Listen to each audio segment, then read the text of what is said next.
বিশ্বকাপ শুরুর মাত্র 2 দিন বাকি, কিন্তু ভারত পাকিস্তান ম্যাচকে কেন্দ্র করে তৈরি রাজনৈতিক ও ক্রীড়াগত জটিলতা এখনও কাটছে না। বাংলাদেশ দলকে ভারতের বিরুদ্ধে ম্যাচ থেকে সরিয়ে দেওয়া এবং মুস্তাফিজকে আইপিএল থেকে বাদ দেওয়ার প্রতিবাদে প্রেক্ষিতে বাংলাদেশকে বিশ্বকাপ থেকে বাদ দেওয়ার সিদ্ধান্তের পর যে উত্তেজনা শুরু হয়েছিল, তা এখন পাকিস্তানের ভারত ম্যাচ বয়কটের মাধ্যমে নতুন মাত্রা পেয়েছে।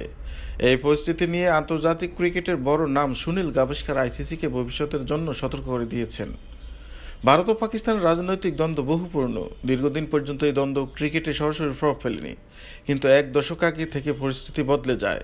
2012-13 মৌসুমে পাকিস্তান ভারতে এসে 2টি টি-20 ও 3টি ওয়ানডে খেলে। এরপর থেকে দুই দেশের মধ্যে দ্বিপাক্ষিক সিরিজ বন্ধ হয়েছে। এরপর শুধুমাত্র আইসিসি ও এশিয়ান ক্রিকেট কাউন্সিলের টুর্নামেন্ট তারা মুখোমুখি হয়।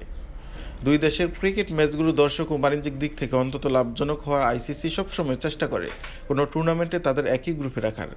কিন্তু মুস্তাফিজবাদ ও বাংলাদেশকে বিশ্বকাপ থেকে সরিয়ে দেওয়া নিয়ে পরিস্থিতি চরমে উঠলে আইসিসি বাংলাদেশকে বাদ দিয়ে স্কটল্যান্ডকে জায়গা দেয়। পাকিস্তান এটি দ্বিচারিতা হিসেবে দেখেছে। পাকিস্তানের পক্ষ থেকেও বিশ্বকাপ বয়কটের গুঞ্জন উঠেছিল। পরে পাকিস্তান সরকার দলকে বিশ্বকাপে অংশগ্রহণের অনুমতি দিলেও ভারতের বিপক্ষে গ্রুপ পর্বের ম্যাচে অংশ না নেওয়ার সিদ্ধান্ত নেয় তারা।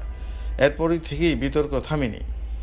এবার ভারতের কিংবদন্তি ক্রিকেটার সুনীল গাভাস্কার ইন্ডিয়া টুডেকে সাক্ষাৎকারে বলেছেন, আইসিসিকে আগামীর জন্য এই ধরনের সমস্যা প্রতিরোধের ব্যবস্থা নিতে হবে। তিনি বলেন, ভারত ও পাকিস্তানের একই গ্রুপে রাখার চেষ্টা না করা, ড্র যেভাবে হয় সেভাবে আইসিসি এগিয়ে যাওয়ার সময় এসেছে।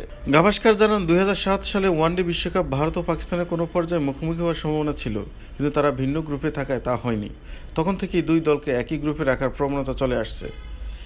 একই সঙ্গে গাভাস্কার পাকিস্তানের কঠোর সমালোচনা করেছেন।